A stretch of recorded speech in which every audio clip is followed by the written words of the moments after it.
Sa Juan 4, kung mayroong balon si Jacob na pinalagahan yung babae na kausap ni Kristo, sabi ni Kristo, nauhaw ko, sabi ng babae, bawal sa mga Hudiyo, ito ay balon ni Jacob. Pero sabi ni Kristo, inumin mo ako kasi hindi ka na mauhaw. Na-convince ni Kristo yung babae. Kasi John 4, yung mga Hudiyo at Samarianhon, doon ay conflict. Ngayon, gusto ko makita niyo ang balon ng aking mga ninuno. Puntahan natin to sa baba kasi nandito tayo sa pinaka-ground, pinakababa. Kita niyo, ito ay sapa-sapa diri ba? Brook. In other word, doon may tubod din doon. Kita mo tors, at saka maraming kawayan diyan, maraming pira. Dito sa pasapa, ginawa namin pispan pispan padungo doon. So maraming dollars diyan or pira doon sa taas. May saging nga dito. Tingnan niyo. Maraming saging. So, punta tayo rito. Ito si Gerard. Mag-hi ka, Gerard. Hi ka. Si hi. So, sige. Tinrabaho kasi nila ito. May bukal dito yung aming ancestors uminom ng tubig. Tingnan nyo, alitors. May tubod talaga. Hindi kasi ito nauubos. Kahit yung summer. Pero gusto ko dagdagan pa ito ng yung kalawmon ba at saka dagdagan pa yung laki nito. Maybe one day. Kasi itong project namin ngayong araw na to. Ay, Kators, pakita mo. Ito ang balon ng aming mga ninuno. Noon, ang lakas nito nung hindi pa naglindol. Pero ngayon, kasi nilindol, so ito na nangyari. Pero mayroon ng tubig, tingnan nyo. Diba? Wala itong bahay, wala itong pigiri, wala tanan. Therefore, this water is very clean, technically. Kibali, ito ay tap water. Pwede itong inumin. So, kung mayroon si Jacob, mayroon din tayo. Kailangan ko itong pahalagahan. Bakit? Kasi it will remind me of our ancestors in the centuries na ng ligad or ng labay na dumaan, mga centennial years, mga 100 years na itong balon. So dahil sa takbo ng panahon, dahil sa baha, ito, napikot ba? Yun, parang babae ba? Napikot ka usahay, pero ginugusto mo nga. Totoo yun.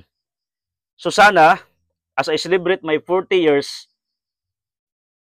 na noon, 40,000 followers. Tama. Because I'm 40 years old ngayon, Tors, di ba?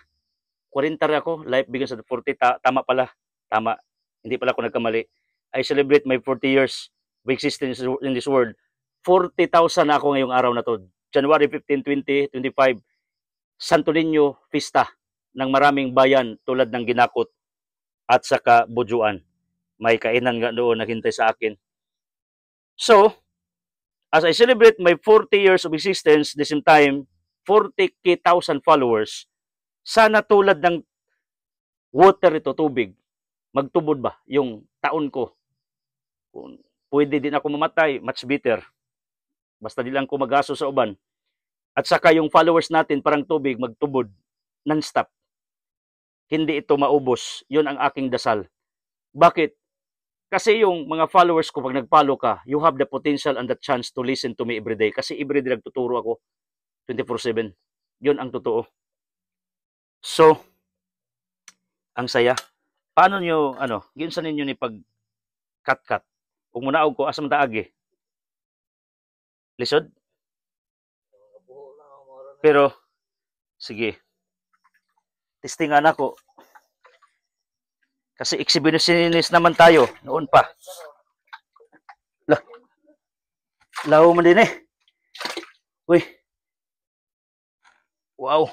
Ito, tubod. Pakita mo, Tors. May tubod,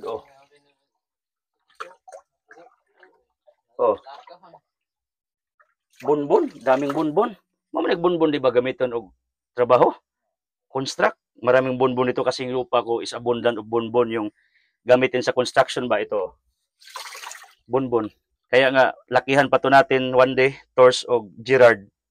kay wa pa ta kakita solid mao man metabo malaka gyapon ni siya.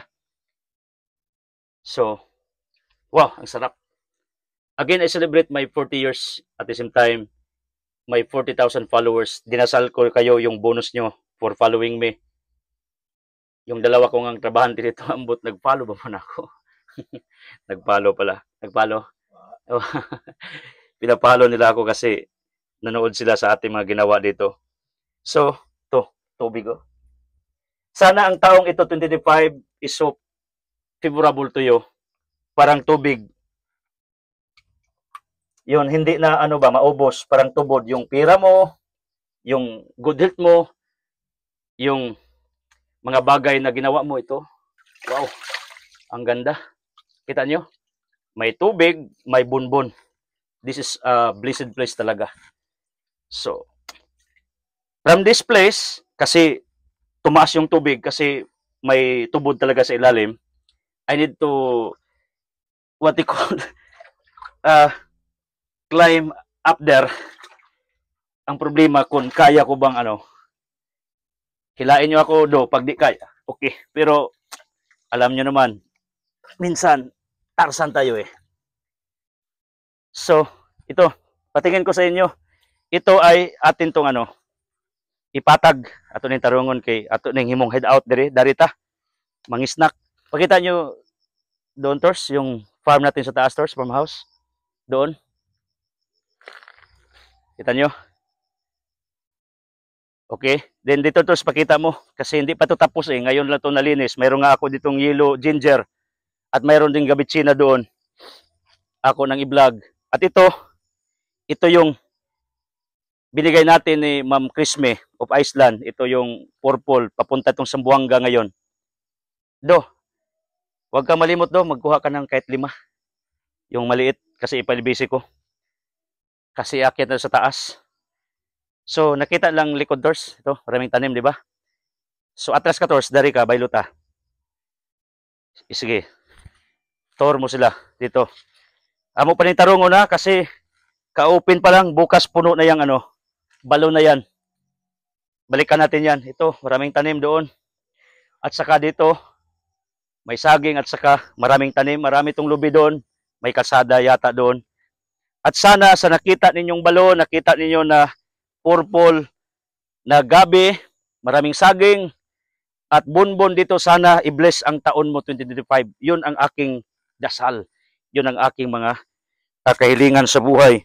Yun ang aking mga hadikain na sana man lang makatulong ako sa inyo sa taong ito sa pamagitan ng pagtuturo, sa pamagitan ng pagwali, sa pamagitan ng pagsangyaw sa imuha. Kasi ganito, lastly, idea produces money.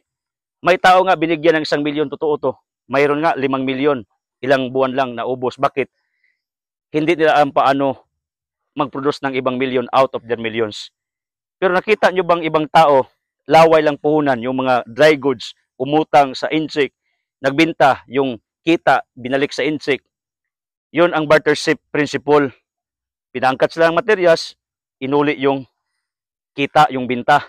Yung iba nga, nagtinda ng isda, umangkat ng isda, laway lang puhunan, nagkapira, binayaran yung supplier, marami yung nayaman na ganun. Pero yung hindi marunong gumayad ng utang, hindi talaga yung yaman kasi marami magalit, marami manunglo ba. In other word, ang nindot, maraming nagdasal. Count me in.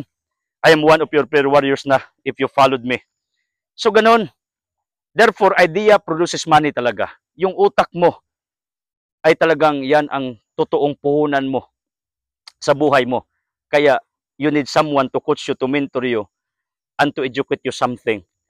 Ako nga, nagtuturo that I am not favorable of what we called band-aid belief. What is band-aid? Yung nasugatan ka, lagyan ng band-aid. Wag yun. Temporary lang relief yun.